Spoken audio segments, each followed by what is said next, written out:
And we're live. Welcome everyone to. That's dumb. That's a dumb intro. And we're alive. And we're live. So nasally. Hi. I forgot to put it in a different folder, but it's Zoom 2. Okay. So And we're alive. And we're on the road, searching, hunting for allocated whiskeys Give us the good stuff, please. on a special, extra, ordinary gentleman. Ooh, a special Mobile. extraordinary. Special. Extraordinary. Part of it's recorded mobile in my car. Limited edition release. Special. Cask extra- strength, Extraordinary Cask gentlemen. This is raw, unedited footage. Oh, we're gonna go through and stop at some liquor stores through the day, spend the day out, getting some stuff, and I think when we get back, we'll have an episode on what we what find. we purchased. So If we do so. yeah, Or if we find anything. Also, road trip advice: don't get coffee at Taco Bell. It's bad. Just never, ever do that. It's bad. hot bean juice. Hot bean juice. Hot bean juice. But the breakfast food. The Oh yeah, breakfast- breakfast is pretty bomb. That AM Crunch Wrap though. Yeah. Dang. Two donut Those holes. 2 donut holes filled with cream donut cheese. holes filled with cream cheese. Very Yeah. good. Nummy nummy num. Num nums. We'll keep updating this as we go.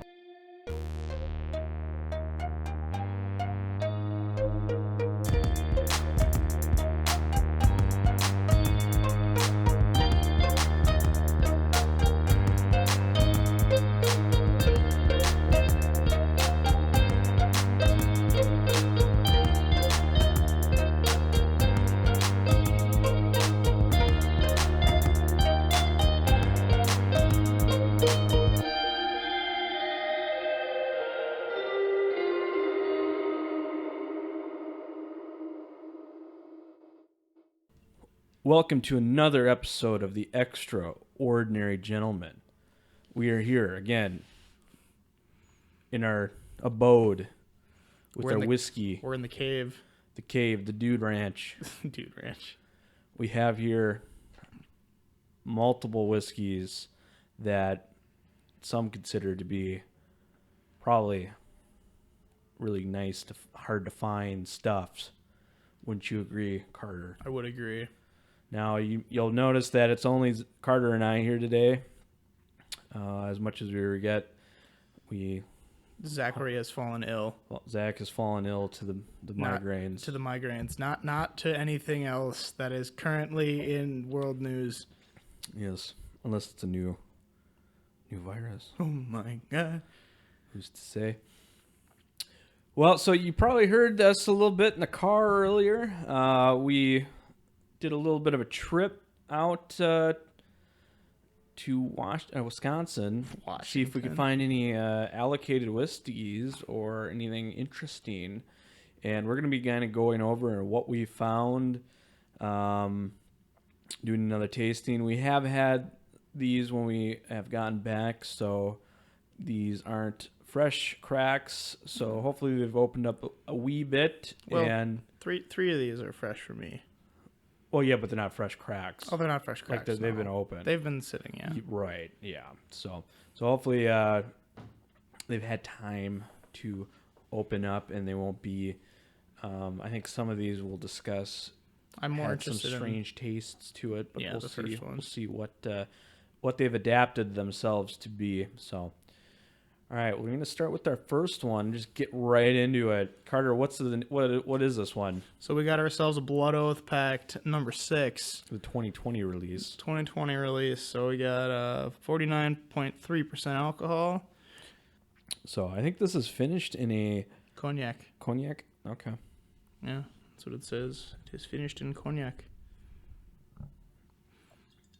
Okay. All right, cork pop.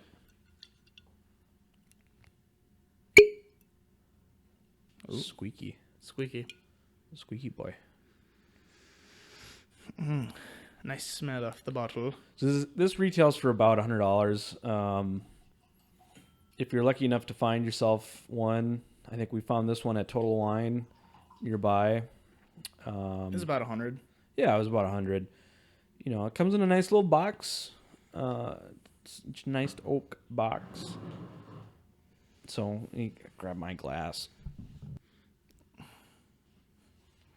I may have had a little spillage. Oh God, it's coming off. Oh no. I get nice oranges off the nose. I got nothing. Yeah, Dylan is fiddling with his mic stand right now. Trying to do a new setup here, and I think it's ended up costing me. Well, once you get it dialed, it would be great, but I was trying to go for a little bit of a mobile setup, but we'll see here. All right, off the nose. Definitely cherry. Oak on it. I don't get much of the cognac finish. Then again, that could just be our new best status. yeah, we haven't. I would like to at some point do some type of class. When, you know, we're not all going to die. There's a little bit of a nut finish on it. A little nutty. Some jam, maybe. Maybe that's where the grape's coming from. Or turn you into. Grape turns into very woody. Which I've heard that grape can be interpreted as, or oak can be interpreted as the flavor profile of grape. Grape. Yeah. Recently heard that in a couple news things or just like some listening material. Interesting. But yeah, so I don't know if it could be that or if it's got to be the cognac finish. But It's much better than it was the first time. yeah, there's no metallic-y note that you guys were getting from it, right? No. The metallic has kind of been replaced with more of that, it's more of like a grape, kind of woody, a lot smoother. I felt that this was very harsh. You thought it had some sharp notes to it? It is sharp. Really? Yeah. Okay. Yeah, I'm not getting any sharp notes. It's an all-around good. It's subtle on the finish. I think it kind of mellows out in the mid palate.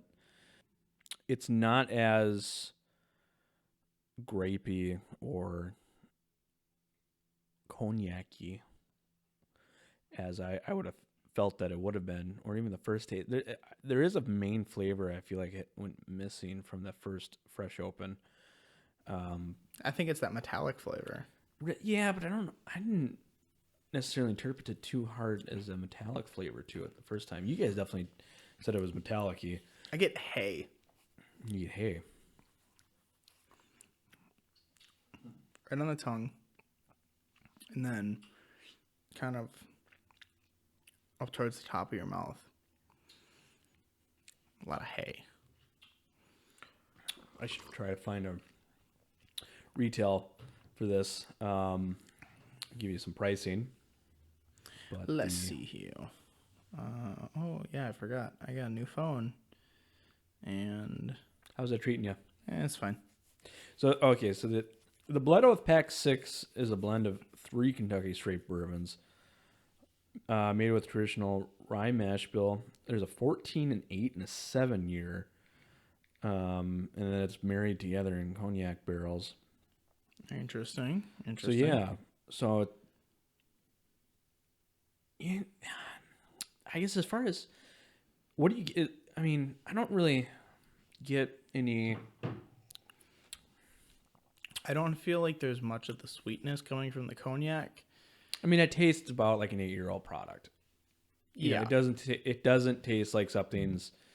It doesn't taste new, and it doesn't. Right. It doesn't taste okay. It doesn't taste young. That's what I'm saying. Is it tastes like a nice balance. Doesn't taste like it's been sitting in a barrel for a super long time. It's very MSRP is $100. balanced. So that's I think I bought it for $109 or something. So I might have been I think it was 104. I saw there was a few of these that were still sticking around for a couple days after the day that you and I saw it at the Total Wine, nonetheless. So A surprising place to find something like this.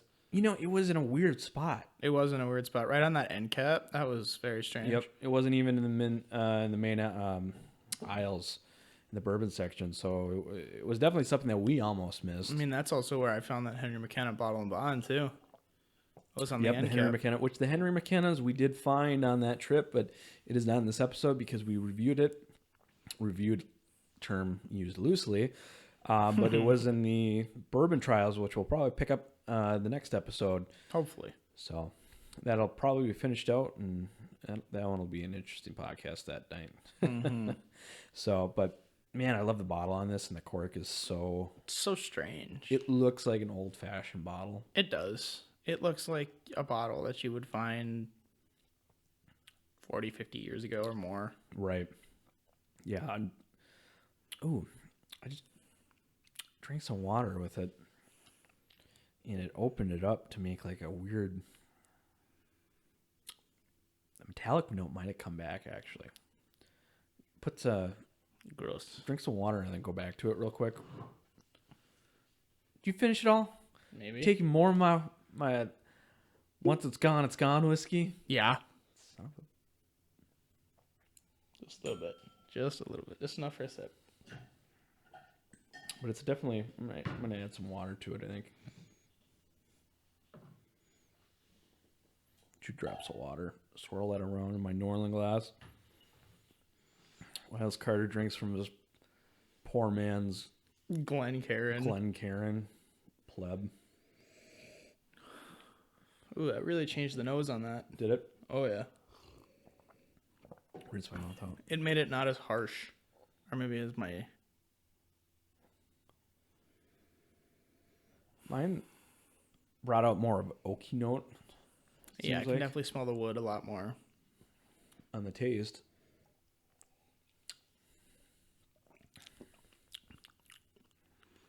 It's sharper on the end. I think more of that zest kind of came back. Like I'm wondering if that zest is mistaken for you ever put like a penny in your mouth or a metallic or sucked on a, like the something end of a that's battery, metal. On the end of a battery. Why are you sucking on a battery? sucking on that batteries. You can't test to see if it's low, if you got to replace your action figure. Yeah. No, yeah, I know what you mean. Like kind of that. It's not like a bad metallic flavor. That's what I'm wondering, if it wasn't metallic and if it was just a really high spike of something that we would interpret it as a metallic note, essentially. Mm-hmm. But yeah, Could have been. no, I like this. $100. What do you think? I think it's kind of steep. I mean, I think it's good. I just feel like I've had better at a lower price point. Yeah, no, I'm definitely agreeing with you there. As far as uniqueness, yeah. I love the look of it. I think just for the craftsmanship of the box, and also seeing that the labels are hand applied, most definitely. I hate those are cool things, the stuff that makes you want to display it on your shelf, but it's like, as far as the juice inside, I think I'd spend $75, $80. Like, I feel like that's a lot more respectable than $100. But I think but it's a limited edition product, and once it's gone, it's gone. that is true. Type of thing too. So I mean, this is going to be this number 6 is going to be, this is it, and then next year or whenever they're going to come out with number 7, it's going to be completely different flavor profile. It's going to be completely different. So I mean, I think for that point of view, definitely if you're collecting the other blood oaths. oh yeah, if you're collecting the blood oaths, then yeah, this is most definitely worth to have in your collection. Mm-hmm. I just think that if I'm $100, you just had it's completely different, but I guess in the means of finished bourbon, you just had the Angel's Envy. It was a rye, not a finished bourbon, but you had the Angel's Envy rye. That's $80 to $100, depending on. It's a completely different profile. Oh, completely different. But I actually think that's worth $100 comparatively to this. Right. Yeah, and I could see the argument that you can make towards the Angel's Envy. This to me is just, it's good, but I don't know. In my unexpert opinion, it is probably not $100 whiskey. I think together with the box, the bottle, and even though I don't think those justify for things, See, that's yeah. I think it's a one-time purchase. I understand. Yeah, that's what I mean. Because I think it'd be cool because once the bottle's empty, you have a cool display item, and then you also have a really nice box that 'Cause it's got 14-year-old juice in it. yeah. This just doesn't make up all of it, and who knows the percentages, but Exactly. I mean, it's got what 14, 8, and 7, 6, I think. 6 here. I already forget. But I mean, I think just for the handcraft nature of the limited edition product that you get, That's the coolest part. Is That's once, the coolest- once it's gone, it's gone. that's the coolest part. And I think it does necessarily justify the price. Because I mean, I wouldn't mind. And I've never had any of the other Blood Oath stuff, so it was definitely going to be worth the first initial buy. Yeah, and I totally agree with you. Like, if I have no qualms with going into wherever and spending $100 on Blood Oath because it's gonna be Right. it's already difficult to find as it is, which is probably driving up the price. And then with a limited release and just like I said, the handcraft nature, I think it's a good buy. But if you're kind of not as starting out your collection, I think it's kind of a steep price to ask for someone who's just getting into it. Yeah, so essentially I think what we're trying to say is for you and me, if we find one, Oh, I'd definitely buy we it. buy it. Oh yeah, 100%. The second one, Maybe. I'm probably not going to buy a second one. I didn't. I passed up I mean, probably 2 other bottles. I think I would be interested to try another edition. And that's the thing is this is why it made worth it for me buying this number 6 because I haven't had any other editions. Yeah. So, and each edition is different. So, Oh yeah, no, exactly. I would love to see if we could find somehow like a whiskey bar or somewhere that has an older edition of Blood Oath. Well, Probably not. I think Inferno had a Blood Oath. They did. It wasn't listed, if I remember correctly, on the this Whiskey Vault Minnesota in Savage. But they did not have the edition listed, and that was in one of the many that I asked. And they didn't have. And they didn't have it. Yeah. So yeah, I forget what the number 5 was finished at. What the edition was essentially, but in 2019, not 100% sure on that. But yeah, buy it once, and from that point, definitely try it somewhere. But If you can, because I mean, as like I we think said, you definitely try it if you can. A whiskey that you only have the chance to buy one, once a year or one point ever. I think that definitely deserves at least a bar, try or something. So yeah, for sure. yeah, hands down. So all right, well that's the first one of a few. You want to pour the next one for me? I do. I'm assuming we're going this way. Yeah, we'll go that way. Oh, okay. So this next one is going to be cork pop. Yep. That'll be fine. Oh, he's going for another one. That was It was weak. weaker. It was It weak. probably sounds the same. So this next one is a Four Roses product that I'm pouring too much. is rare depending on where you are from. Oh my gosh. Mike, everything's just going downhill for this mic stand. Yeah, so this Four Roses is the small batch select. I don't have the bottle in front of me, Carter. Can you read the proof? So this is a non-chill filtered small batch select. So we got crafted from 6 unique bourbons at 52% alcohol or 104 proof. This is making me. So essentially from the stuff that I found out about this is it's a new mainstay in the Four Roses line. Oh, so it is a mainstay. It's a mainstay, but the thing that makes it difficult to fine for a lot of people, including us, is it's only essentially a mainstay, I think, in about 10 or 11 states. Kentucky, of course, being one of them. The ones by us, Wisconsin, Illinois, Indiana. I think Ohio is one too. But so essentially, you're going to find it on the shelves, but you're going to have to drive to one of the states near you that have it. Yeah. So, and this, I think, just released last year at some point too. So I didn't even realize how new of a product, relatively speaking, it was. Mm-hmm. But I've had the small batch. Have you had the small batch Four Roses? I think at some point I've had the small batch. I think it's a 45% blend of all 10 of Four Roses recipes, the 5 different yeast strains they have, and then the 2 different mash bills they have, totaling to 10 different recipes blended all together. So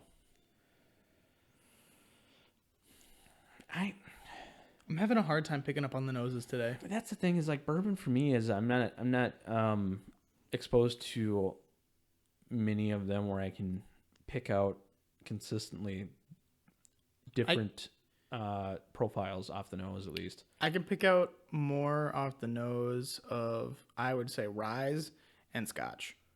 Scotch, yeah. Oh, yeah. Scotch yes. is much easier to pick off of profile off the nose. Personally, There is a different smell to this than the Blood Oath pack. Essentially, it's minusing the cognac, so it's like you had the cherry, the oak. I get a slight honey flavor. Okay. Like I said, you just essentially just subtracting, for me at least, the cognac finish. It's just that sweetness is gone, and it's a little bit of higher proof. Yeah, we jumped to 104 from 98. Yeah, so decent jump. Oh yeah, That is so good. it's so much more spicy compared to the Blood Oath. I mean, we're Comparing a finished bourbon to Yeah, a finished whiskey to. Well, this is a comparison you'd probably never. You're not going to see the comparison. Oh no! But this is I think, let me pull up the MSR on this. I spent $60 on this. I overpaid, first of all, I think by $10. However, this is a superior product. Just nice, mellow, oaky flavors. Coats your tongue. Very full. I would say it's got a nice The Four Roses is so much more spicy, fuller too, body to in it. general. Yeah. I don't know what the mash bill is on this, and I don't know if they released that or not. Well, it's a combination of, well, at least according to what you read, 6 different products, so it's 6 out of the 10. So there must be some type of high rye that's one of them. Yep. in this, and it just brings out a nice spice.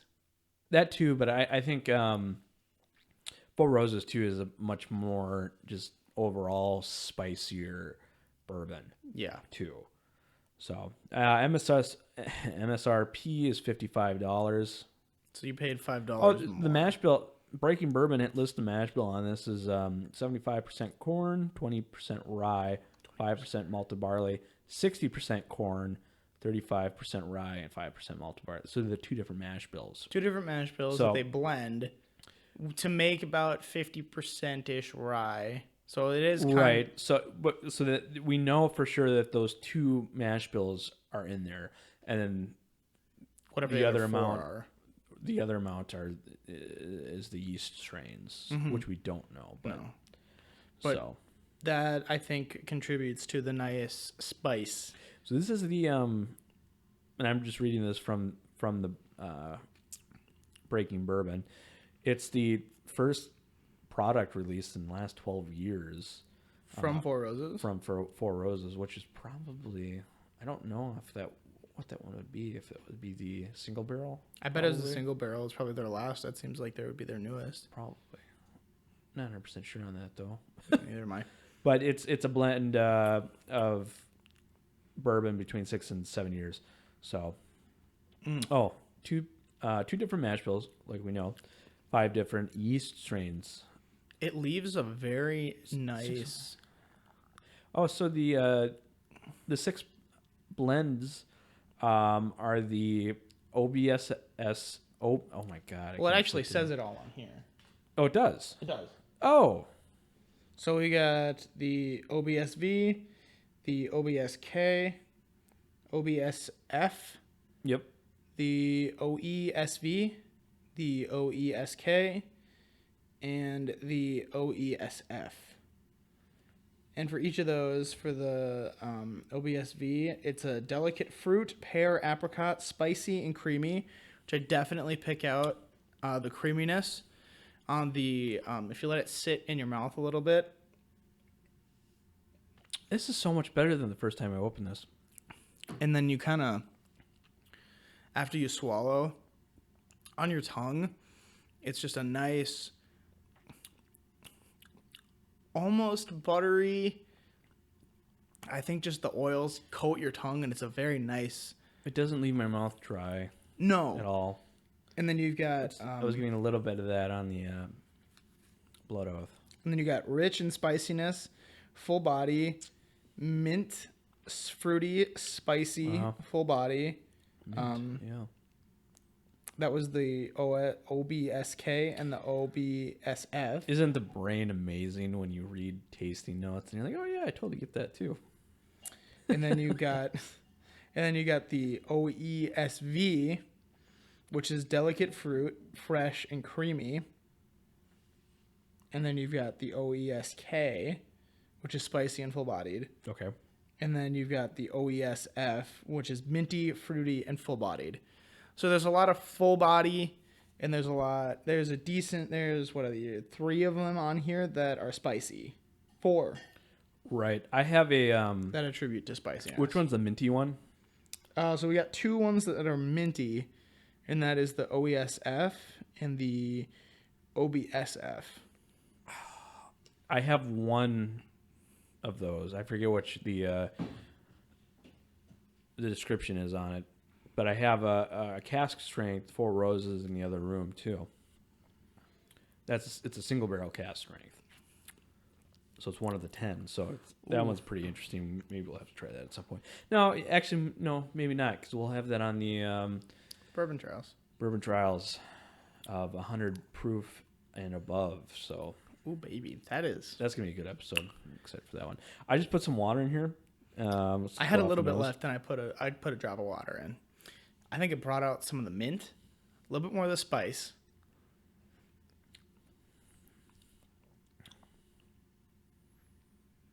It settled it down for me. I thought I mean, it was still kind of subtle, it calmed it down for me.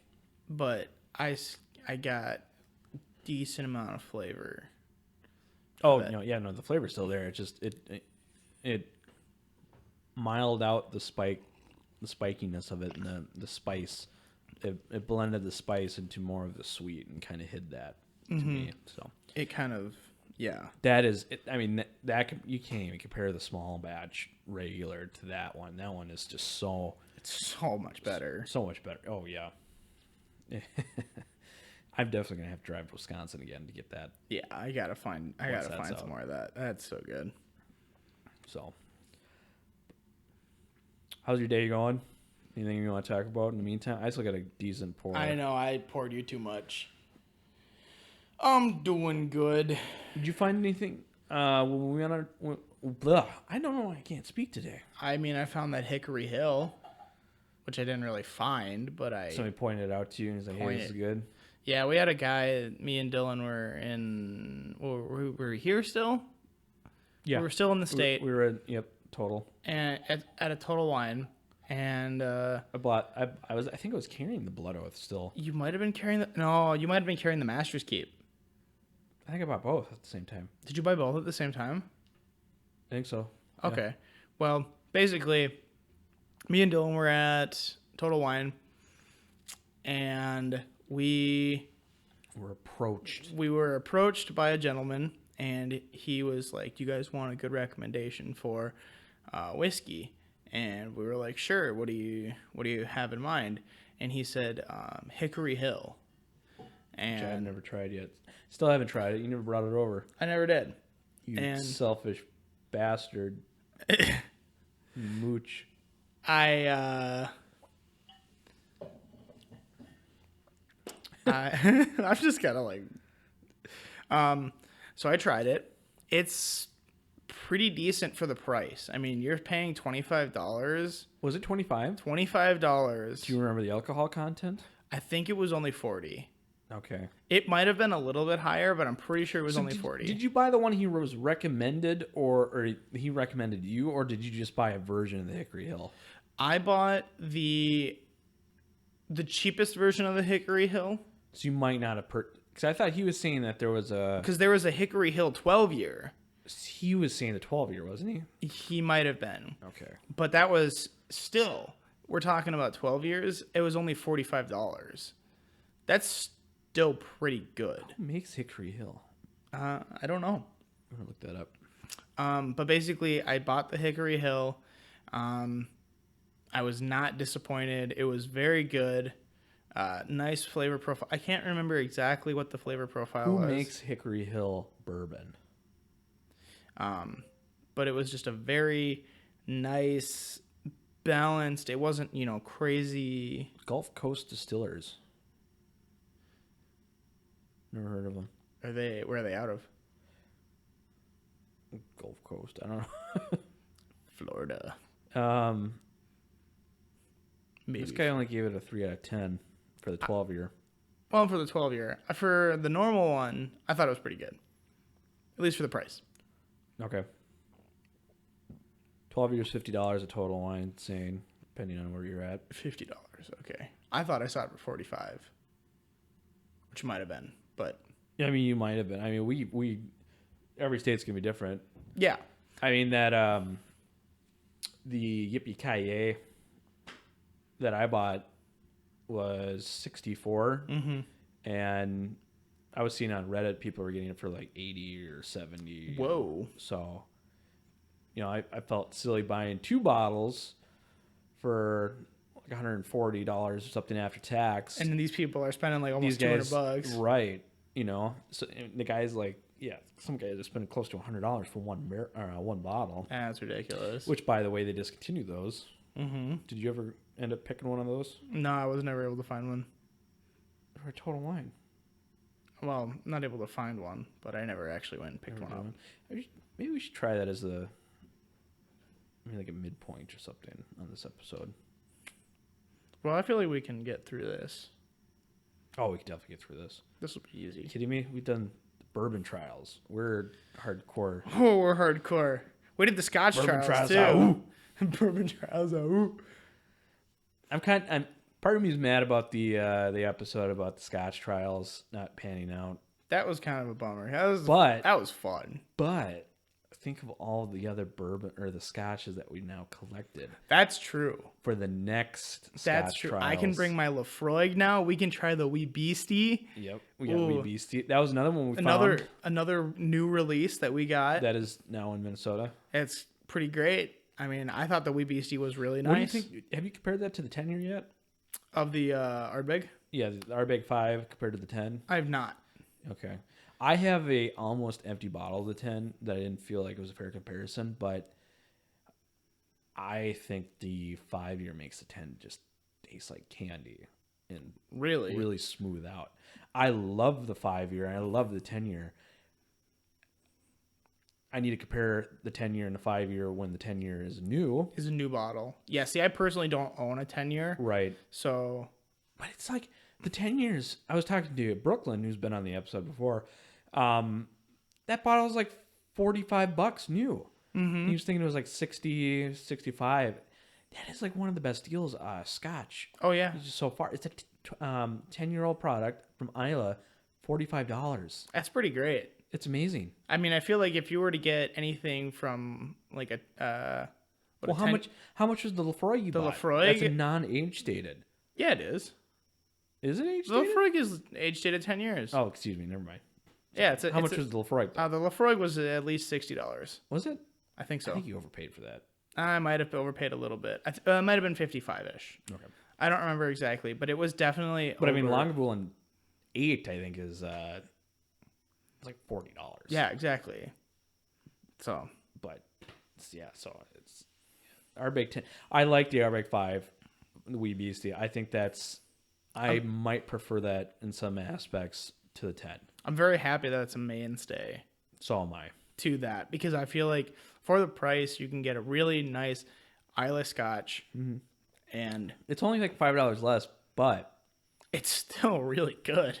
and if you want more smoke, if you want to be punished more than the 10, then the 5 is there for less money. And that's Honestly, just I amazing. thought that the smoke and like everything that was yeah. added to it, it just made it rounded it out so nice, especially from having like some of the Lagavulins and some of the other Ardbegs, and that Lafroig 10-year that I had recently just bought. I just think it made it. Are you worried that we're becoming so adapted to the smoke of Isla that we might come to a point where we're not as affected? I don't think that necessarily that's a bad thing. It's like we're always searching for more and more smoke, that we're going to come to a point where we're not going to be able to find it, and everything that we look back and be like, remember the Corey Vrecken? It was so smoky and so much in your face that it's like now it's like we don't have it anymore because we've adapted to it. I think that at that point, the peat and the smoke of a specific Islay Scotch, whatever it may be, I think it's more or less not necessarily like I think you're still going to get that punch from the peat and the smoke, but yes, we are going to get used to it to some degree. But I think then that means that once we get used to it, we're going to be able to pick out more of the complexity. That's of true. it, which I think will just give it more of a reason to buy it. Because, like, I mean, the more flavor you get from a specific bourbon, American whiskey, rye, Scotch, Irish whiskey, whatever it may be, the more enjoyable it is. Yeah, that's well said. No, I agree.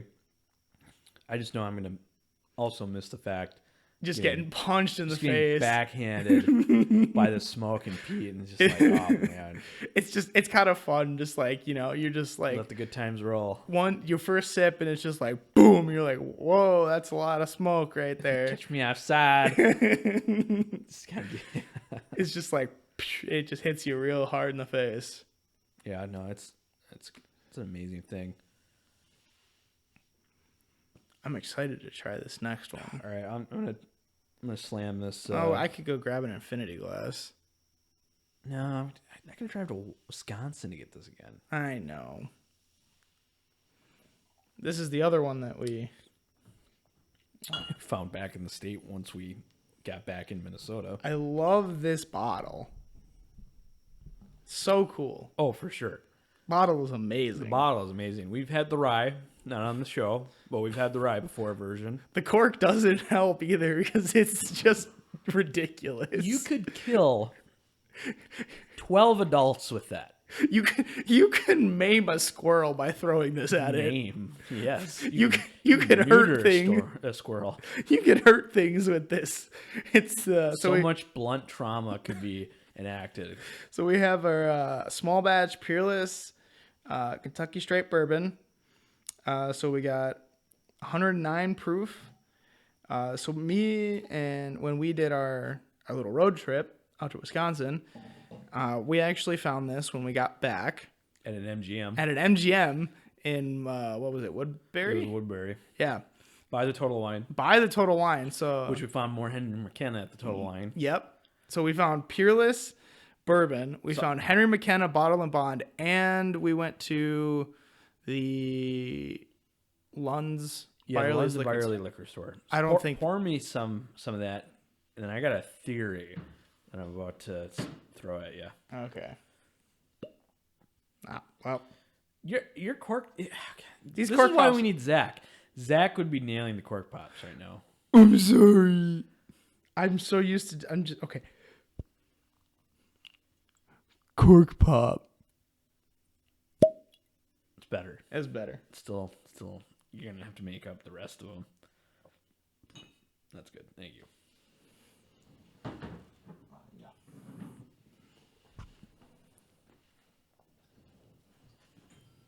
This bottle pours nicely too. It's got a good feel to it. It's got some heft to it. Like Oh, the bottle we're talking itself about meme is and squirrels with the cord. hefty. Good. The Do you could do some damage with that bottle. You It's could name just, a that's just larger squirrel with the bottle. like, the bottle is just like ridiculous. It's lamp material. You It make some really lamp is. material out of that thing. That would be an awesome lamp. So this is as far as I know, no age stated. Does it say straight on it? Or what is the actual title on this? So it does say straight bourbon. So it's at least 4 years. It's at least. Otherwise, there's got to be an age statement. Read the back. Just make sure there's not, saying like 2 or something years old on it. But yeah, no age stated. It should be at least 4 years old. Barrel proof. If it does stay straight on it, I don't have the bottle in front of me. I'm trusting. Non-chilled filtered, strictly sweet mash, no water added. Remember to speak into the microphone because I'm not sure if we're going to be able to catch all that. That is true. So we've got non-chill filtered, strictly sweet mash, no water added, barrel proof. It's got Stalin on the front. That's not Stalin. It's not.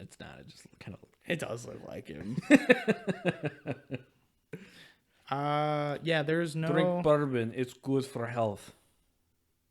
I mean, he's got a serial number. No, Peerless is doing some amazing stuff. Non-chill filter, sour mash. I think This isn't a sour mash. No, it isn't. No, this is it's strictly sweet mash. Oh, I think that means. I think that means that they make. It's a new yeast every time. Crap! I'm gonna look that up. Sweet mash. That's what it says. Strictly sweet mash. Okay, we're at the mercy of the first web link I click. It's got a nice amber color to it. Oh wow. Whoa. That morphs in your mouth. That's amazing. It starts off very orangey. Slowly turns into kind of a in the middle palate. It's very spicy. It almost turns into a tobacco-esque flavor on the end. Like the aftertaste. It's very, very tobacco-esque.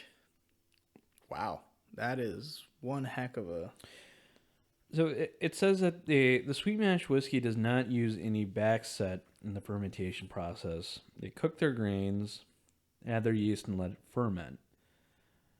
The sour mash process is a standard in the industry. There's less that can go wrong. Yeast, like an acid or sour environment, bacteria does not. So...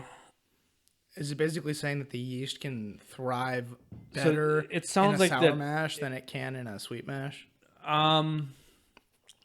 It sounds like, and I'm not 100% sure on this, but it sounds like a sweet mash does not raise the acidity of the mash. Mm-hmm. So it does put it at risk of bacteria getting in there too. I see. And then completely change the flavor, make it bad. Whereas the sour mash is they cooked our grains and then added in there, and then the bacteria essentially isn't present. Yeah, it can't get there. So that's what it sounds like. So interesting. But yeah. So. Oh yes, my theory. I was going to talk about my theory. Yeah. So my theory is, essentially, we've found all this product. We went to Wisconsin. The only thing essentially that we left with was the Four Roses Select. And this. That's true. We'll get to that one too. And this. That's true. Yep. And the Wee Beastie. But Wee Beastie is here now, so Wee Beastie is technically here. Essentially, in if we waited a Minnesota now. week.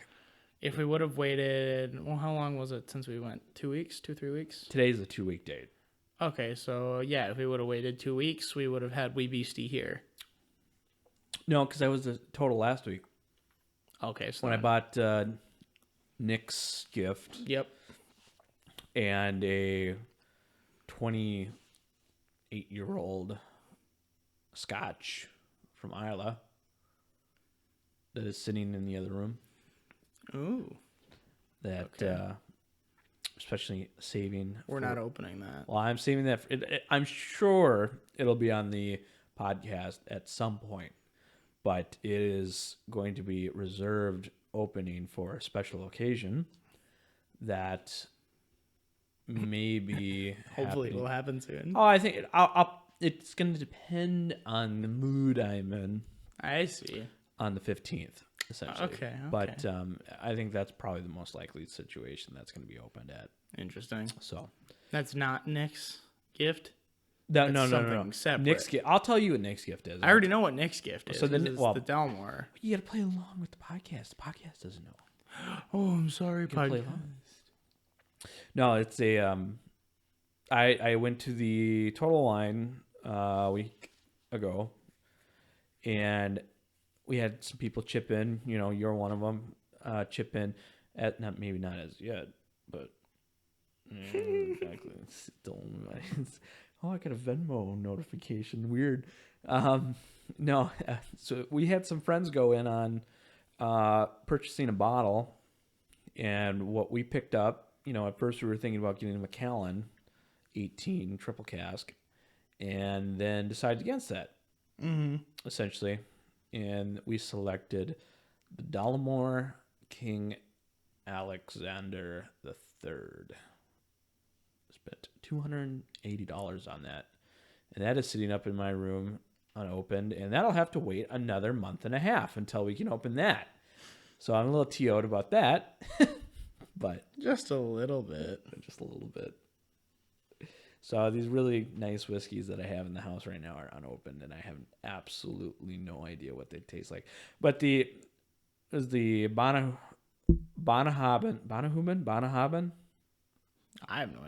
Banahuben, 28-year cast strength, sitting up on the shelf right now, waiting to be open at some point. Interesting.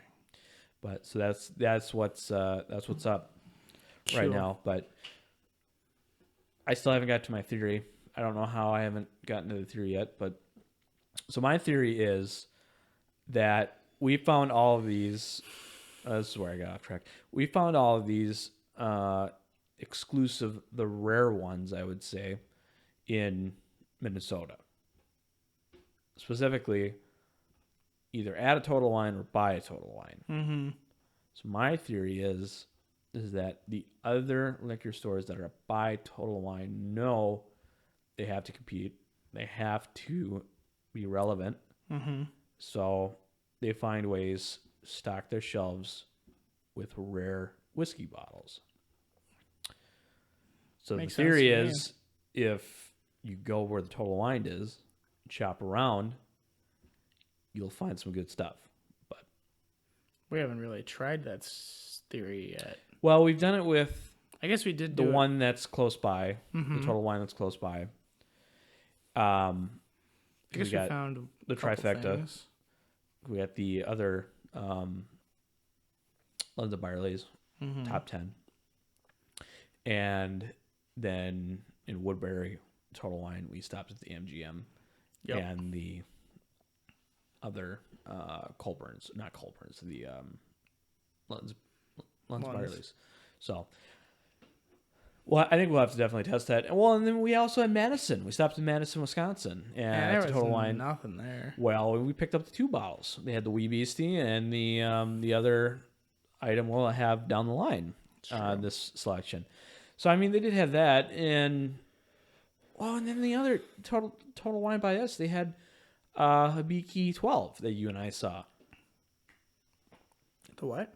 Hibiki Harmony 12-year age stated, and not the regular not age stated stuff. But that was like $100 and some, and you and I didn't want to spend that because we don't know anything about that. And the only one that does, Zach, is says it's not worth it. So, which rightfully so, because I think it's probably not worth the money, but not having tried, I can't say that, confirm about that. But that's good. this is so sweet compared to the Four Roses. Very sweet, but Like the Four Roses is sweet, but the mid palate is dominated by the spice. yeah. See, this has a little bit of spice on it. Goes away very quickly. And then it's just the rest, the mid and the end is just sweetness. Very sweet. Very, very, very And sweet. it's hotter too. This is the other thing. Like hotter speaking alcohol content, not taste wise. It's just, I don't know. It's very interesting. And it's not contributed to the non charcoal filtered part of it, because both the Four Roses and the Peerless are non chill filtered, which I think there's merit to that. A lot of people say that there's no difference in chill filtering versus non-chill filtering, but I think that a decent argument can be made. I agree. So, and add some. Did you add water to it? No, I never I'm did. gonna add some water to it. Come on, water. Oh God. A lot. Yeah, we'll see what happens. I added probably like 4 or 5 drops to it. I have like half an ounce. Is that the next one? No, I'm just getting it out. Okay. That might be the next one. What's the alcohol? No, that's the next alcohol content. That's only 10. Oh, it is. All right, so hang on. Just don't do anything yet. Don't get carried away. I'm getting carried away. Another one with a very nice bottle, very nice cork. I added too much water. Gross. No, it's not gross, but it just mild it out way too much. Just not. It's not as good as it was without the water. Oh, yeah. I just think I added too much, but Did they put cork on the outside of this? Oh, no, that's wood. that Peerless is good. That Peerless is just so good. I'd actually love to go back to that MGM and see if they stocked. We only had more one of that. bottle. And that's what I mean. I want to go back and see if they Oh, stocked and it. we did not say the MSRP on the Peerless. I spent $80. I will check the MSR. The Peerless, I think the rye is amazing too.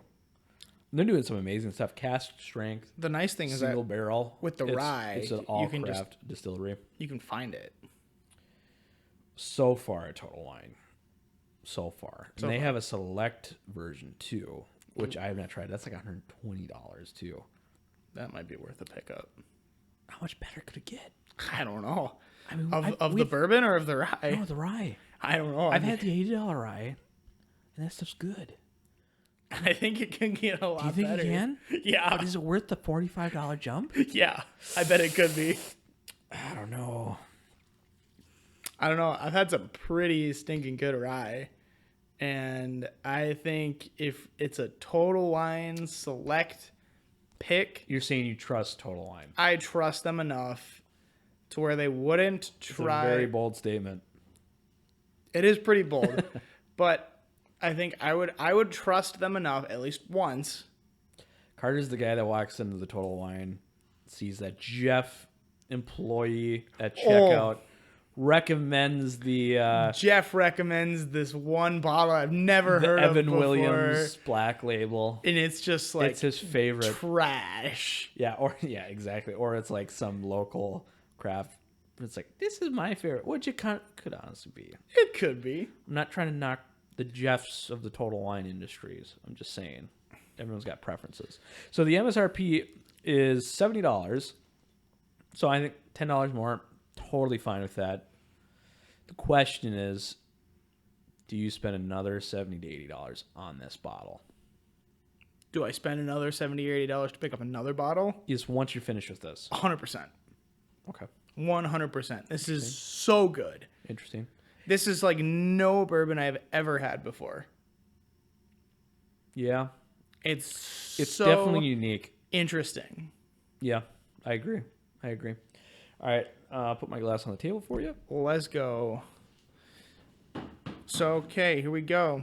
Next two products we got Wild Turkey. This is a big one. This is a big This is one. actually a big one. This is a big one. We have had this before. Like I feel like the only big ones so far for us have been the Blood Oath, and then definitely this one. This. So we got the Wild Turkey, Master's Keep. Definitely Decades. The decades. If the Master keeps the line, the Decades is the edition. Decades is the edition. Oh, okay. So we got the Master's Keep Decades. So we got 104 proof. This is a blend of 10 and 20-year-old Wild Turkey barrels to commemorate the master distiller. I cannot read his name. What is it? Eddie Kimmel? Is it Kimmel? Probably wrong. Also non-chill filtered. Isn't it Russell's, the head ones? Probably Russell's. It's probably Eddie Russell. I bet it's Russell because I can't read cursive because they don't teach that Read anymore. on the inside of the box. They don't. There is no inside of the box. Oh, it is. Dumbass. It's Eddie Russell. It is Eddie Russell. Oh, shut up. What did you say? What was the first name you said? Kimmel. Eddie Kimmel. Eddie Kimmel. Okay, here we go. We're going to go for a cork prop. Ooh, not bad. Not bad. So which one, here's the more important comparison to make. That cork versus the Peerless bottle cork. Peerless. Really? All day. I mean, this is a, well, I don't know. This is a hefty cork. Like, as far as design of bottles and corks go, that Wild Turkey, man, That's pretty sweet. That is the dopest bottle. And I'm like, at this point, I think I need to collect the rest of these, which will be hard. That'd be hard. These, I love that it's kind of like a brass finish on the top, stamped with Wild Turkey Master's Keep on it. No, and the bottle has like engraving of the turkey. Yeah, it's like, that's so cool.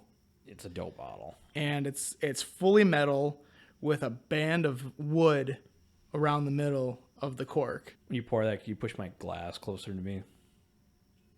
So I'm going to check the MSR on this thing. I think I spent $150 on this. Also got it at Total Wine. It was actually the same Total Wine. I got the Jim Beam Master, or the Distiller's Edition, finished in Pedro Jimenez. Yes. Yeah, so MSR is $150 too. So it's I'm getting much more cherry off the nose. It's more mapley. There's maple to it.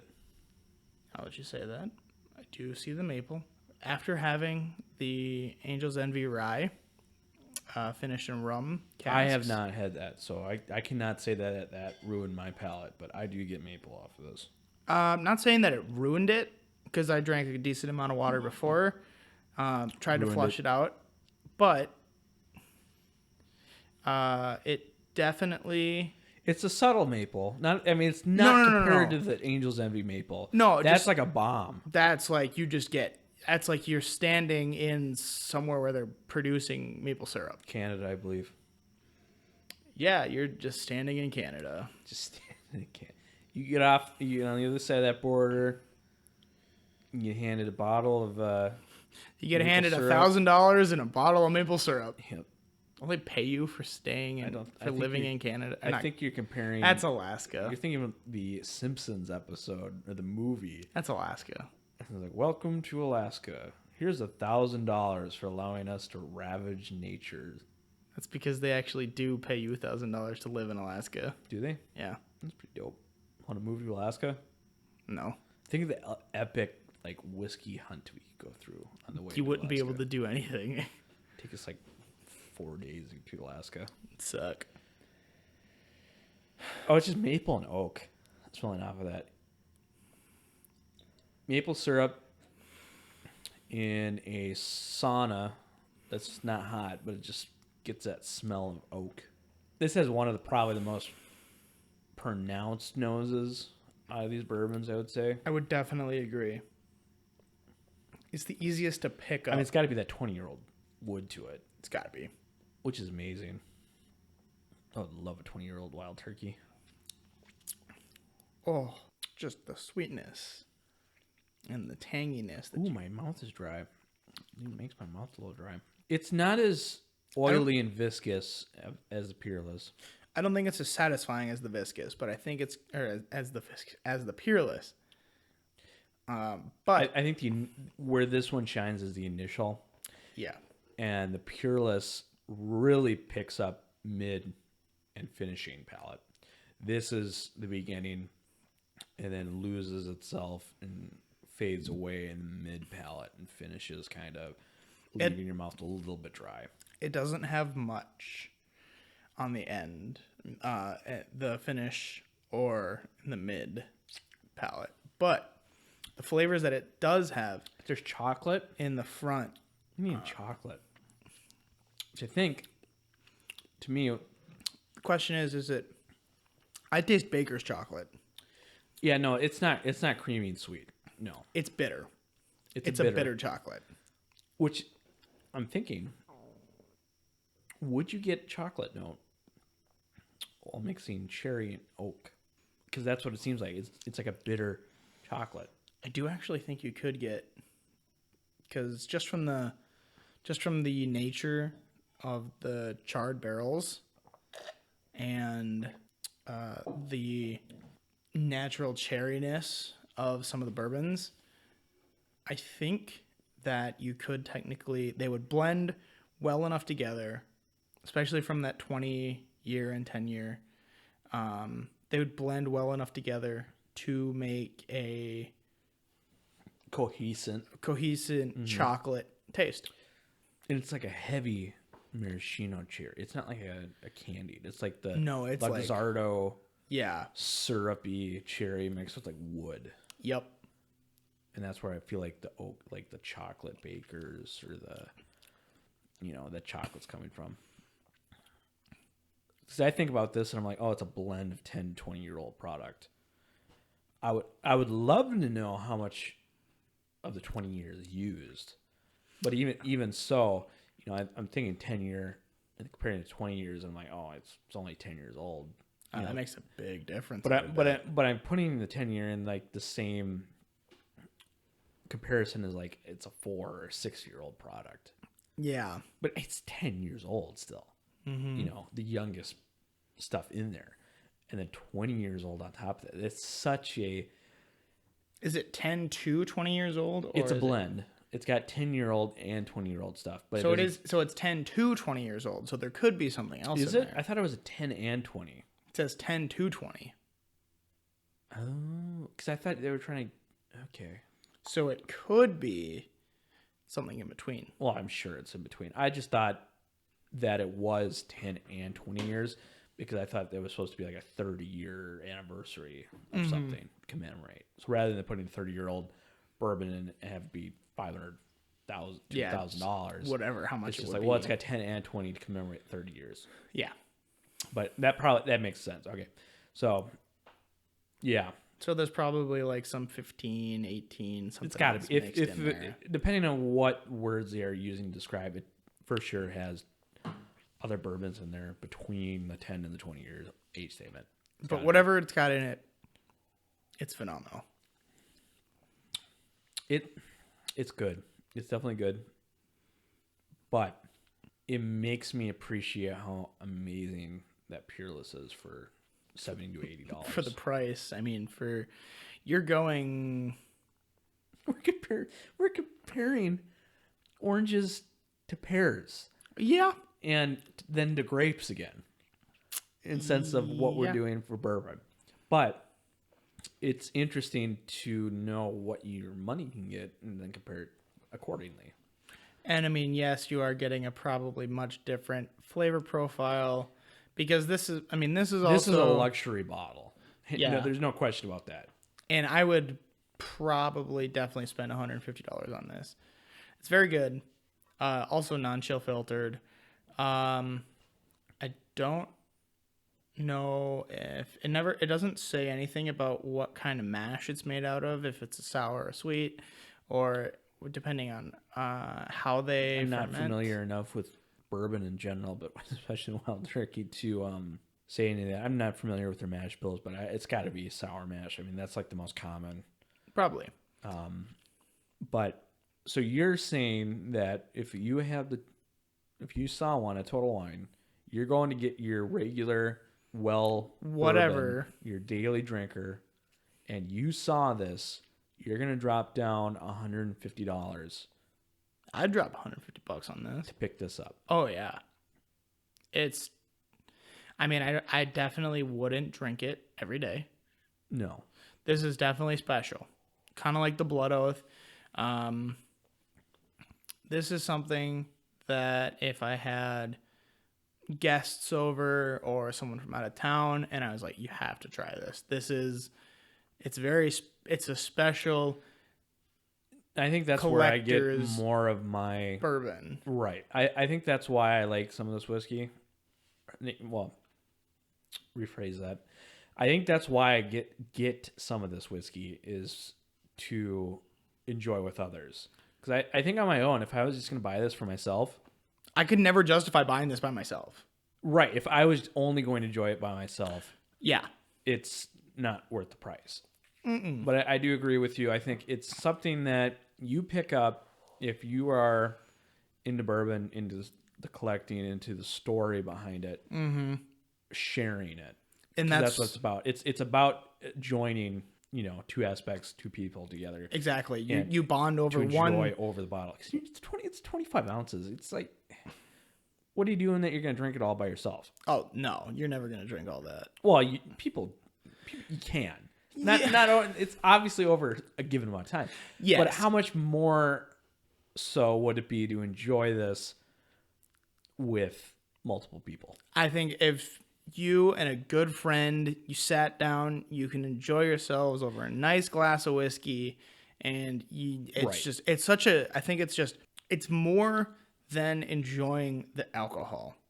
It's enjoying the alcohol with the people. It is enjoying enjoying the alcohol. Yes. It's the people. It's more or less enjoying the company of a good friend. Right. Plus, you're having a very, very nice, And that's what we kind of said last episode. balanced Camping and bourbon. stuff. It's half of it is what's in the bottle. The other half is what's going on outside. Yeah, I would say half, or maybe even a little bit more, and then half Right. is the experiences that you're having. Because you can have While some you're great drinking. experiences with Jim Beam White Label. Yeah, exactly. Or with Evan Williams Black Label, or Which anything. anything. Because we know, I mean, like the Peerless, we've said it. I think I would pick that up over the Master's Keep. And if I'm drinking that If by I'm just going myself, off yes, of enjoyment, yes, just off a taste, that's better. It's different, but it's better. it's different. But I do agree. I think that it is, someone that isn't to the point of essentially knowing, they're not going to know what sweet mash is, sour mash is, what chill filtered versus not chill filtered. They're not going to appreciate that. Yeah, But they are going to appreciate a fancy bottle in a box. and they're gonna be And like, they're going to know "Whoa." that this is something that they should at least think they appreciate. Versus where if you grab Peerless, They might think, "Oh, it's just another bottle." the box almost signifies to somebody that isn't a bourbon or just a whiskey enthusiast that it is something that is special and should be cherished. Exactly, and that's It kind of sets the tone. what I appreciate about it too. Is like same with the Blood Oath, or with the Maker's Mark Distillers Edition, or honestly, I would say even with a Lagavulin, like the Nick Offerman Edition, or honestly like an E.H. Taylor. Anything that really comes in a bottle, the bottle comes in a container, like a box, or like one of the tubes that they come in, that I almost feel signifies something is special. And some of it might not necessarily make it special, or that it's expensive. Right. But but that's part of the marketing too. That too. And I think that's what we're going off of is the marketing that they use. It's it's brand, it's advertisement. It's meant to draw your eye. And that's the thing. I think it in some cases it has its place. It can really set the tone. It draws attention even after it's been purchased. Yeah, I mean, And that's the point. It's supposed to strike memory, strike a reminder to someone that even if they've had it at someone else's house, that once they see this on the shelf, be like, I remember this. You know, they might grab it essentially. But Like you have this sitting out on your bar, or I mean, in my it's case, going to draw attention. in my case, where I live, I have a wet bar in my basement. This, you sit it out on the corner of your bar, and or if you have a cart that you use or whatever you put your liquor on, Right. this is gonna be like you're gonna have company over or guests, and they're gonna be like, wow, that's a really nice box of bourbon, and they're gonna probably have some questions about it. And I mean, other than being necessarily a conversation starter, it's also just kind of like It's a focal point. It's a focal point. That's what Exactly. That's exactly what it is. It's a conversation piece. yeah, Even when it's gone, it's a conversation piece. Yeah, this could be empty, and you could just have an empty bottle and a box, and it would be like, yeah, I've got this here, and this is what it signifies, and why it's important to the Wild Turkey brand, and this sort of stuff like that, and that alone, I think, is worth having it. Added water to this. It made it a little bit more spicier and made the oak a little bit more prevalent. I don't think I would recommend adding water to this, but Interesting. yeah, no, it wasn't terrible, but it's not. I don't think it's as good as what it was bottled at. So yeah, no, I think we picked that apart pretty well, and I agree. we'll see if we get any of the other additions of the Master Keep. Yeah, I'd love to see if they were to, if Total Wine, or if we were to go somewhere else, or if we were to find another Master Keep at a local liquor store or something like that. I would love to try it just to see. Well, because they got a Cornerstone Rye, I think is one. They have a Master's Keep rye. Well, I think there's 5. Oh my! I think there's several. They have a finished one in Pedro Menez, I think also, or I don't know if it's not Pedro Menez, it's the other one. But so there's multiple editions. There's a good Bourbon Junkies episode, I think, where they compare all of them. All the Master Keeps. Yeah. Interesting. This isn't their favorite, and I can see why, because it's good, but it's not like jumping out at me. This compared to the Jim Beam. Jim Beam is phenomenal. Oh, the Jim Beam was amazing, and I mean that kind of has the same thing where it's in a nice fancy box. The bottle is really fancy, and you pull it out, and it's just like begs attention. Mm-hmm. All right, I think we're gonna take a break right now. We're gonna refill our water glasses, maybe use the bathroom, and we'll jump back in here in a little bit. Sounds good.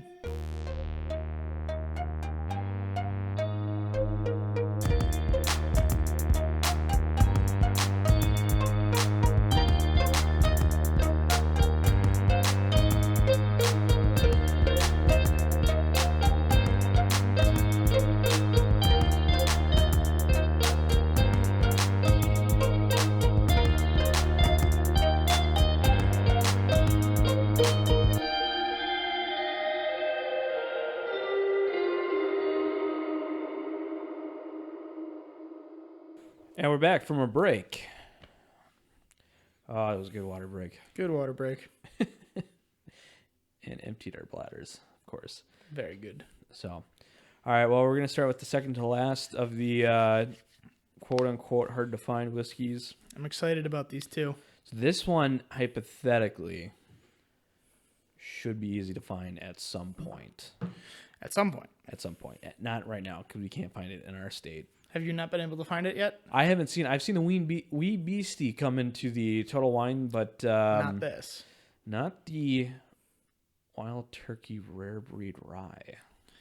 So, we got our Wild Turkey Rare Breed Rye barrel proof, non-chill filtered as well, at 112 proof. So, we got a cork pop for you. Yeah, it's not that great.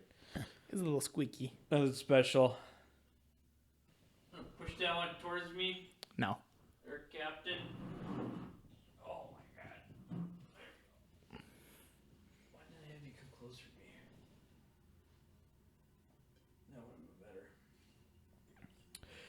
So what's the proof on this one? 112. 112. So I think the rare breed bourbon is 116. We've already had this. Will say it's a rye. No, we haven't had any rye in this This lineup. lineup so far. It was just one of those we saw at the store and we're like, oh yeah, this, Just we heard it recently got released. We're of course gonna buy it. Oh yeah. Fortunately, I didn't buy any. But What were you thinking? I don't know what I was thinking. I bought something else. I think that's where I bought the Hickory Hill. Buy Hickory Hill instead of the turkey. I know. I bought Hickory Hill instead of the turkey. So this is an MSR retail price of $60. Really, only $60 Well, keep in mind, I think the bourbon is $45 about. for the rare breed. Yeah, Wow, that's a steal. definitely. I mean, $60, you're getting into. I mean, that's above the Willet Rye pricing. That is true. That's $20 less than the Peerless, depending on where you are. Very vanilla. Is it off the nose? Off the nose. Very vanilla. Yeah. Slight pine, I would say. Almost slight pine. A little bit of a black licorice note. That's typical to ryes, but not prevalent by any means. There's some type of berry. Is it berry? I taste a berry. I don't know if it's raspberry, if I would say blackberry. Could be blackberry. I'm not 100% sure on that, though. I do definitely taste it, though. Some water to mine. Let's see what that does. The color on it is very nice. Oh, yes. It's golden. Extremely nice. Very nice. Golden amber color. Off the nose, it's spiced it up a lot. Can't get much of a difference as far as the water added or took away. It's still a very nice. This is actually, I think, Zach's favorite rye right now. He said. I think he did say that. Zach did say that this is his favorite rye right now. I can see why. I mean, it's a very pleasant Super whiskey. good. Especially for the proofing. Yeah. It's not like it's going to kick you in the butt or anything like that. But, I mean, if you know what you're expecting and you like rye, and if you can find it, I think it's a buy. I definitely think this is a buy for $60. For sure have one on the shelf. 100%. You know? Yeah. I'm a huge fan of the rare breed bourbon. Yeah. Personally, I don't have any of the rare breed currently. But It's a if good I one was to get. if I was able to find some, definitely a purchase of either the rye or the bourbon. Yeah, the water just didn't. I just don't think it needs water. No, it doesn't. It doesn't. It really doesn't. I think just straight out of the bottle is the best way to enjoy this rye. It leaves my mouth warm, feeling warm. Nice.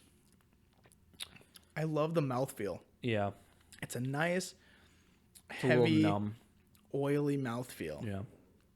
And it just, how it leaves your tongue feeling is just amazing. Love the bottle on that too. I know. Looks so good. Ooh, I'm excited for this last one. All right, so I'll finish my rare breed rye. This is the oddball of the group. This is the black sheep. Most definitely. So we got this. Stopped in at We were in the Dells. Wisconsin Dells. I was actually picking up a Spotted cow. 6-pack of Spotted Cow and stumbled across this Scotch. That's the thing. Out of all these things, one Scotch. Didn't really expect to find this. No, this is extremely strange. I've never heard of this. I don't think you had heard of this either. No, Until I've heard of it, but it's one of those things where it's it's Ardbeg grooves, and it's very interesting. it's Limited one of those. edition. It's one of those limited editions, like I think I got the Ardbeg. Crap! What is that one? Ardbeg. I forget what it is. Rum finished. It's a rum finished one. Drum. Oh, Ardbeg drum. Yeah. I got that one. So as far as limited editions go, this is probably only the second one I got. Okay. Well, But- I'm gonna give you a cork pop here real quick. Not that great. Oh my, that is. Yeah, I mean it's gonna smell like Ardbeg. I was just expecting. I thought it was gonna. Ardbeg smells like Ardbeg, but you know, depending on the year, the edition, that kind of stuff, it's gonna have a little bit of flavor differences here and there. So this has a MSR of 130, And you got it for. I feel like you didn't. Pay 140. it. 140. Yeah, I spent $10 more. So it's finished in wine casks. That's why it's called Grooves. See. Result of whiskey aromatics with smoky spice, distant bonfire. Sweet vibes of vanilla, popcorn, and smoky soot. It fades into a mellow haze of apples and smoked pear. 46% ABV. It's not the highest we've had today. Nor just the highest of the Ardbegs. Also non-chill filtered. I think that's just Ardbeg. They know what they're doing. It's very light. Do you see the color? It looks like a bourbon. It does. It's like a Ardbeg light. 10 is like, it's like a piss yellow. I know. This looks like a bourbon. This is great. That's weird. It's almost. Yeah, that's Scotch. That's an Ardbeg. That's an Isla. It almost looks like the rare breed rye. In That comparison is to so color. deep gold in color. It's such a good That is color. crazy. It's such a good color. Wow. Oh my gosh, just the smoke. Oh. It just makes me happy. I actually got popcorn on that. On the end. Buttery popcorn. Yeah, buttery popcorn. Wow. Because the alcohol's drowned out. Oh At yeah. this point. Because we've got, 54, 50, what was it 114 on the rare breed? 12. 112. So 124 proof. Was it read on the bottle? Oh no, it was 112 proof. Oh, sorry. What am I I was like, what are you gonna say? 124 proof? Like, 120. dang, son. Yeah, so compared to So the alcohol is being drowned out. So now we're just left with the smoke Smoke and just And the other flavors. flavors, yeah. It's got the normal Ardbeg taste to it up front, Yep, normal Ardbeg. but then it ends with It ends so buttery. the end is buttery. The middle palate is what I'm having trouble trying to pick out differences between the normal 10. It almost tastes like a sour apple. I just don't know what. Does it say what wine finish is it? Like what barrel? This smells like a locker room. Is there anything you can pick up off of that label? 'Cause I know there's tons of Ugadal is finished in wine. Our latest experiments dabblings have led us to Ardbeg Grooves, a whiskey that has been laid down in wine casks, intensely charred to produce heavy grooves in the surface Well, of the the intensely wood. char. I mean, look at the color on it. That makes sense. I know. If it's, I still think it's interesting. The more charred a barrel, the clearer it is, or the not as much color. I suppose that is. Yeah, I have heard that true. You are right. I just remember that from when we toured Jay Carver. Oh, really? Yeah. I don't remember that. I do remember hearing that. But yeah, I mean, it works like a filter. It's charcoal filtration essentially. Mm-hmm. But Um, the color is just amazing for a Scotch. They call it grooves because of the heavy grooves in the surface of the wood from the charring. The result is the whiskey aromatic with smoked spices and distant bonfires, sweet vibes of vanilla popcorn, and smoky soot fading into a mellow haze of apples, fresh flowers, and smoked peat. So $130. I'm going to say it right now. It's not $130 scotch. I don't think it would be worth $130, but I think it's worth a try. Not I think it's worth a try at a bar. yeah, if you can find this at a bar. Oh my god. COVID-19. If you could find this at a bar, definitely worth a try. If not, I would say it's worth a try if you're a fan of the 10 and or of the any installments of Ardbeg. this definitely has to be a red wine. Well, I mean, look at the color. It's so close to a bourbon color. It's got to be It has to be a wine, a red wine cask. right. It can't be a white wine. I just Or- don't think. I mean, you have Ugadal, which is finished in wine barrel. You have Noah, that is finished in wine. I don't think this is, and those are all sub, like $70 bottles. I mean, it's good, but I've never seen it anywhere other than that one place that you bought it. And that's why I had to get it. That is, I think we should close this out with either comparing this to the Ugadal or the Anoa. I think the Anoa is a lower proof. I'm okay with either. I'm gonna grab the Anoa. I think. Sounds After I good. finish this. Actually, I'm gonna add some water to this first. See if it opens up.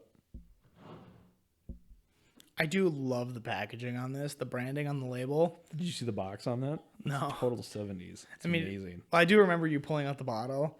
It looks groovy. I mean, that's the second most expensive bottle I bought on that trip, other than the Master's Keep. Yeah.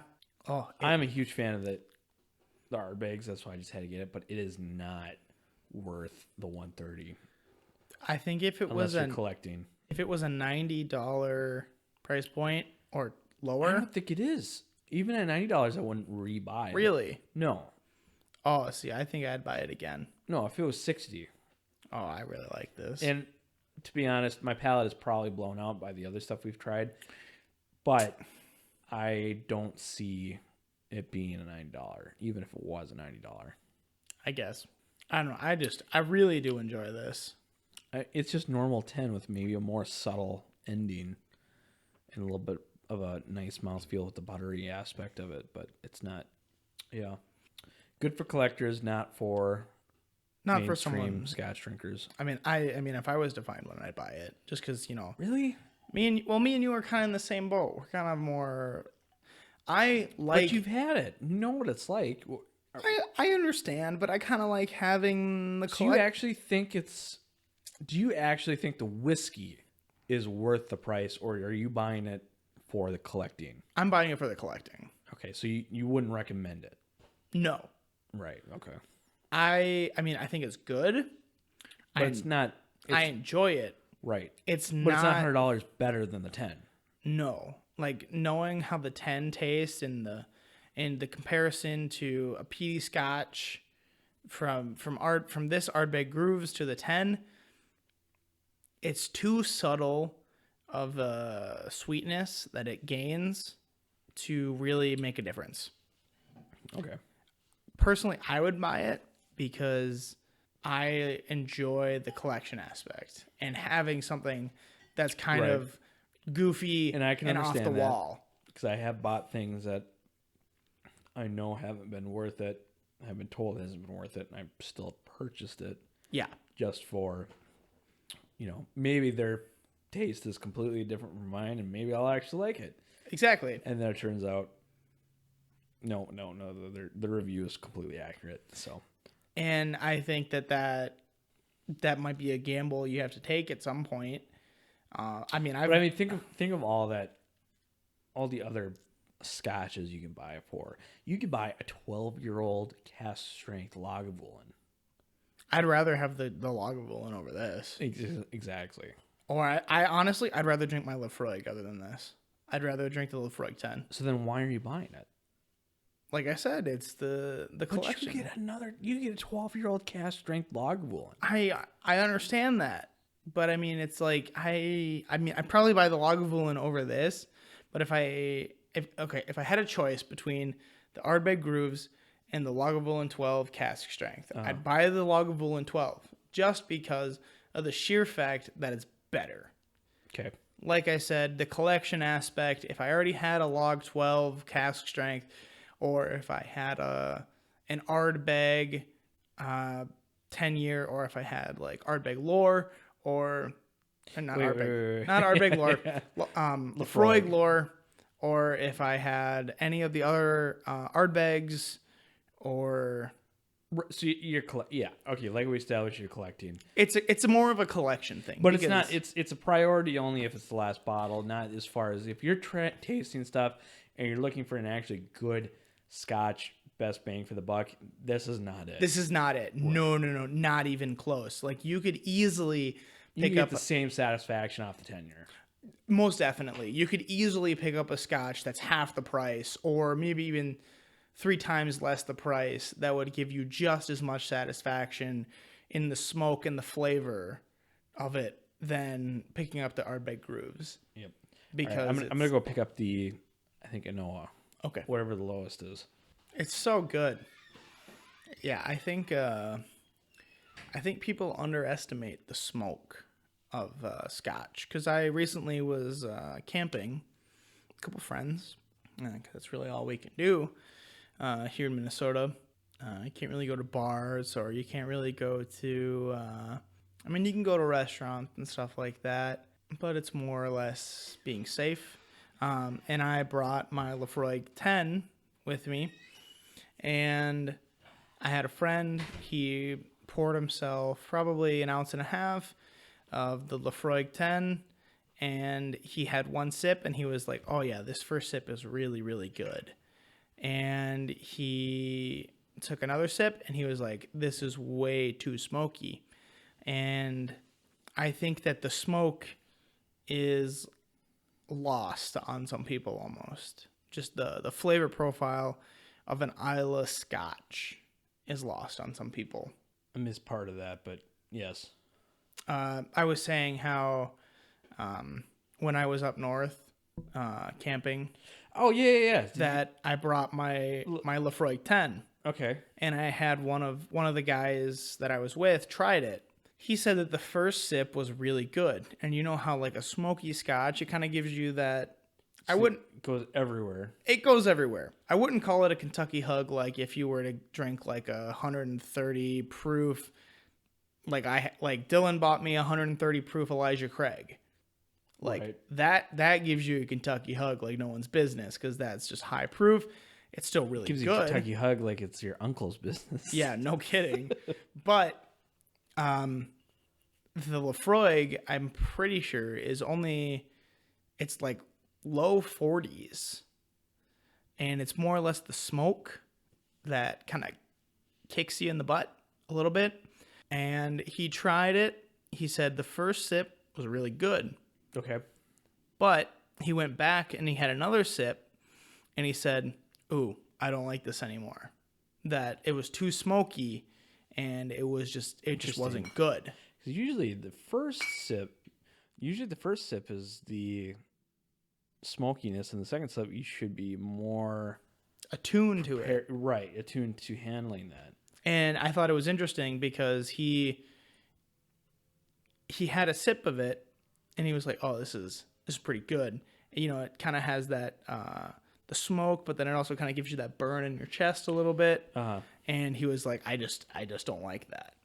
And I was just like, some people don't like smoky Scotches, and it's more of a preference thing. Right.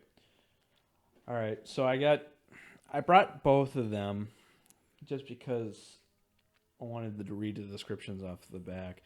But essentially, the Anoa is 46%, same as that, but an increase of by 0.6. Mm-hmm. So this one's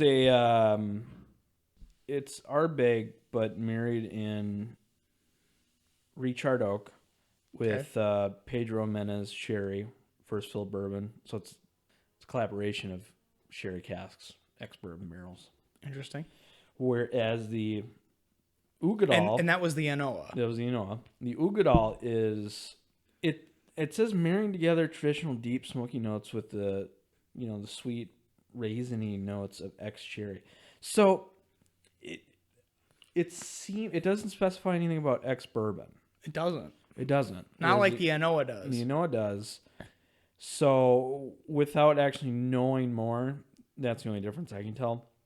Also, well, not the only difference. The also difference is it's 54.2%, Yeah, that's which is near cask strength for scotches, but not quite for this one. But so we're gonna go off the Enoa. We can try the Ugadal if we choose. So let's try that. Where'd my glass go? I don't know where your glass went, Dylan. Did I carry my glass out? I think you did. You pour yourself. You left it so far away. We're gonna give ourselves a little cork pop here. That was weak. Oh my. I poured myself a little bit too much of that Anoa. We should go to Dairy Queen after this. Dairy Queen. You want Dairy Queen after this? Eh. No. Oh, I forget you're on a. Are you hungry after this? No. You're not hungry? Oh, no, I'm not hungry. Okay, never mind. All right, so it smells more. You can smell the sherry off of this one, where you can't smell any of the wine off the grooves. Yep, it gives you definitely more of a sweeter. The color off of this too is not as deep, but it's still very deep for a Scotch, especially the Ardbeg. Yeah, definitely. I mean, It's almost a halfway point between the 10 and the grooves, is what I would say. yeah, I memean, probably a little bit less charred of barrel. I mean, that could be it. I mean, that could be. Like- These are re-charred barrels, but yeah, probably nothing compared to the grooves. No, they probably burn like the crap out of the grooves. It's so sweet off the nose of the Pedro Jimenez. Still got the smoke, but the sweetness of those barrels shine through. It breaks through the smoke in the Anoa. This is sweeter. The mid palate is sweeter, not by much, but it's just. You almost don't even taste the smoke or the peat. I think we're used to it by now, but yeah, it's just like. This is just better. It's better. It's better. It's And better. Was the Anoa a limited edition? No, the Enoa is a mainstay. See, I would much I would buy more. that. I would much prefer buying the. I would much prefer buying the Anoa over the Grooves any day. I mean, granted, the Grooves has more interesting packaging. The That limited factor. limited factor, yes, there is that, which harks back to the Enoa is $57. yeah, no, the Anoa blows the Grooves out of the water. You get a marginally higher alcohol content boost. You have the more dominant Pedro Jimenez sherry casks. We should do an Ardbeg episode We're gonna have to, because this is where we can compare these two side by side. I would like to go in this fresh, without having tasted 5 other bourbons, or And 5 other whiskeys. That's the thing is we're probably due if we're gonna do it. We're gonna do 5, 10 Enoa grooves, maybe then the rum finish. See, that's the thing, is that I want to go in just drinking Scotch. That's the thing that I have. Smoky Scotch. Just the Ardbeg, because I think that, I mean, going from the Blood Oath all the way to the rare breed rye, This is so drinkable after hitting all so those good. higher alcohol It's whiskeys. so good. It is so drinkable. This It's is like honestly, I could have. This is just the best. It's so good. What was the advertisement for the Lafroig? It was like kissing a walrus or something. I don't remember that. They have some of the best advertisements for Scotch. Lafroig does. Yeah, it's like, Yeah. like mermaid's bathwater. It's like one of the taglines. Mermaid's bathwater. And it's I love the fact it just leaves you. You drink it, you swallow it, and then you breathe back in and exhale, and it's just like a smoky ham. It's amazing. It tastes like a spiral cut honey ham. It sounds so amazing right now. That sounds so good right now. This is amazing. But $57, and it's just like the Grooves is not. Like I said, because it's a limited edition, yes, it's going to be a little bit more desirable. Yes, it's going to be possibly more interesting. From our perspective, not as good as the Anoa, probably not as good as the It's Ugadal. more than double the price. Yeah, more than double the price, and you get something that isn't necessarily as good as... It's worse, at least from right now, the perspective. The Anoa is definitely better. It's more prevalent on the finish. 100%. It's definitely blowing the Grooves out of the water right now.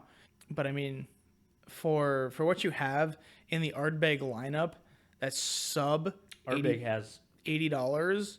I think Ardbeg has some of the best staple. I mean, because what you've got Anoa, You've got Ugadal. You got the 5 year now. and the 5 year. You've got You got Corey 10. Reckon. Is Corey Well, Reckon 5, 10, 10. then the Anoa in Anoa. pricing, then the Ugadal, Yep. which we'll get to, and then the Corey Vecken. Those are the mainstays, Yep. and then everything else is a limited edition. And the Corey Vecken is still under what? 90. 90? I think it's 85. I just looked at, Still. I mean, you're getting which is it. a better I would product. always okay. $87.99, so 88. It's still hard to justify. It's $100 whiskey. There's no doubt. It's almost cast strength. Exactly. It's, I mean, that's the thing. It's like almost a cast strength bourbon, or oh my god, Scotch, under $100. You know, we're comparing the 12 year. The 12 year Lagavulin one is Exactly. 130-ish. Yeah, and that could also be because, you know, the Lagavulin name and other things that have to go with that. Well, I mean, keep in mind that it's age stated, whereas the Ardbeg is not. Yep. Not that I have any problem with a non-age stated Ardbeg at this point. Everything that they're releasing is good. Oh, yeah. There's just stuff that is better in their own. In their lineup. Exactly. Like, honestly, the Grooves, really good. Anoa, better than the Grooves, but just because it's a limited edition, that's probably why it's so expensive. Could also be because of the wine casks that they use. Ooh, we get a coffee note after that water. Something like that. I think it's more interesting Well, and then they have the committee releases too.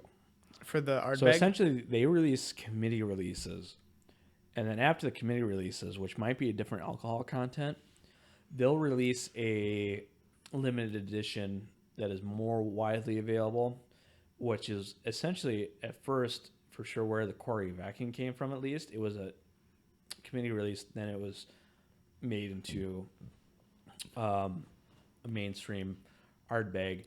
I don't know about the Unoa and I don't know about the Ugadal, but I guess that's probably where they came from too.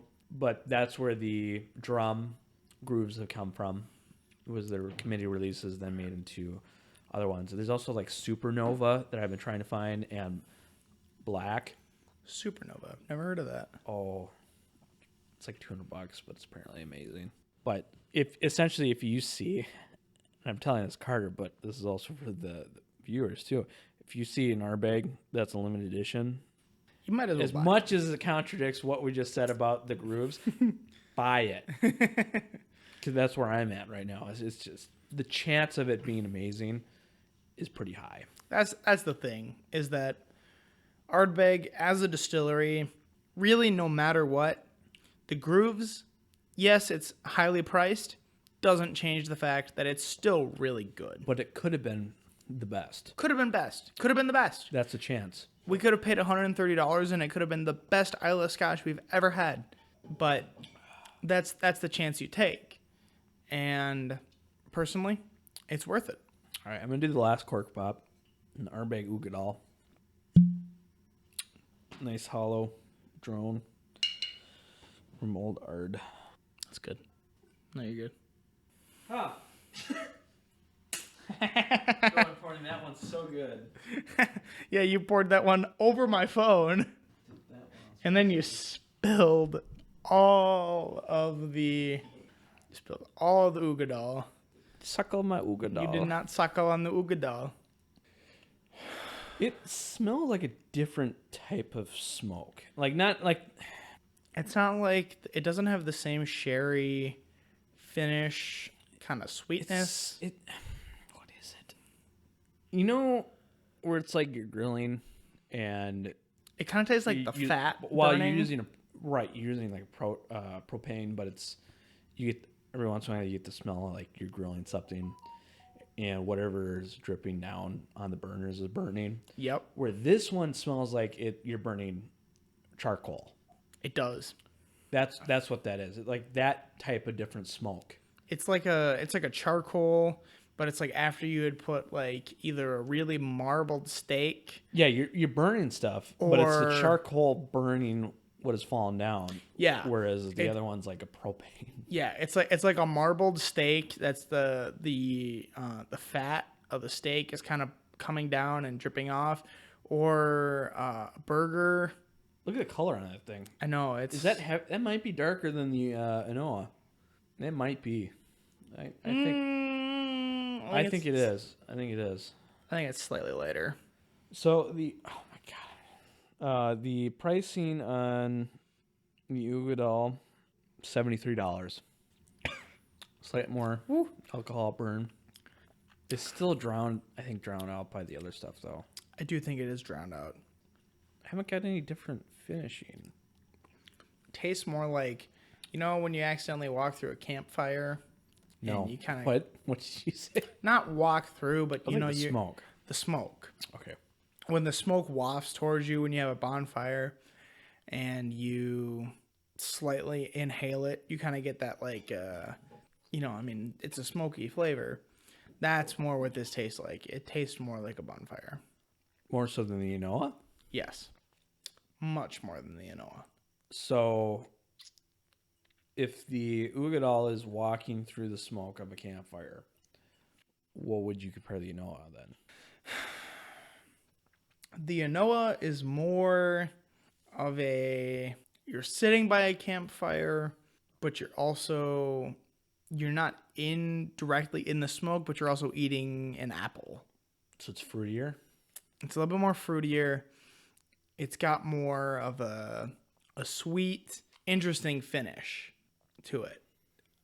Less than, so it's got more of a fruity finish than the Ugadal does. So I think where the Ugadal lines up is it's almost like the higher alcohol version of the Anoa.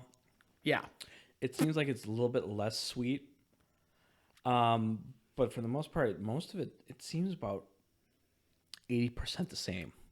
And At least the front palate and the middle palate. The beginning, the middle. right. And then the end is when it changes. Right. I would say that the 15% of it is the alcohol difference. Yeah. The next 5 is just the way it's finished. Could be. Maybe the different bourbons that they're selecting, but it's pretty close.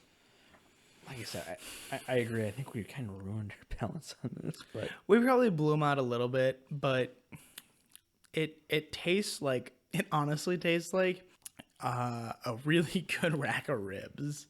It tastes like I just ate a really good rack of ribs with a really good barbecue sauce on them, and it just right. it just makes me want to just Eating a rack of ribs. it's just that flavor, the savoriness of it. I don't know. It just, the savoriness of it. We're just at the point where we're just repeating things. It's like, it's Ardbeg. It's so. You know what? I think it's smoky. But, well, we've done it. We're at the end of this. It's time to conclude. Any final thoughts, Carter? Honestly, I think out of all of the, out of everything that we've tried today, I think that my favorite has to go to probably the Peerless, just because of the sheer difference of flavor profile and just how it makes your mouth feel. Right. It's just such a good mouth feel. It doesn't leave you feeling dry, and it doesn't leave you feeling like you want more. Like, I don't know if that makes sense. It's satisfying. It's a satisfaction. Right. And then it's also got kind of like a really nice spice to it on the front end of your palate, and then the middle end and the back, it kind of turns into more of that sweeter, more interesting flavor that I feel like most bourbons don't really have. Right. Yeah, no, I agree. I think it's good. Encourage you to essentially go out and find some of this stuff, spend some time traveling, get some friends together and go see what you could find. There's stuff to be found out there that you can't get just by going to one store and seeing what they got. So, exactly. All right, well, we thank you for joining us on this episode of The Extraordinary Gentleman, and we hope you join us next time for the conclusion of the Bourbon Trials, Part 3. Should be fun. It should be. Have a good one. Goodbye.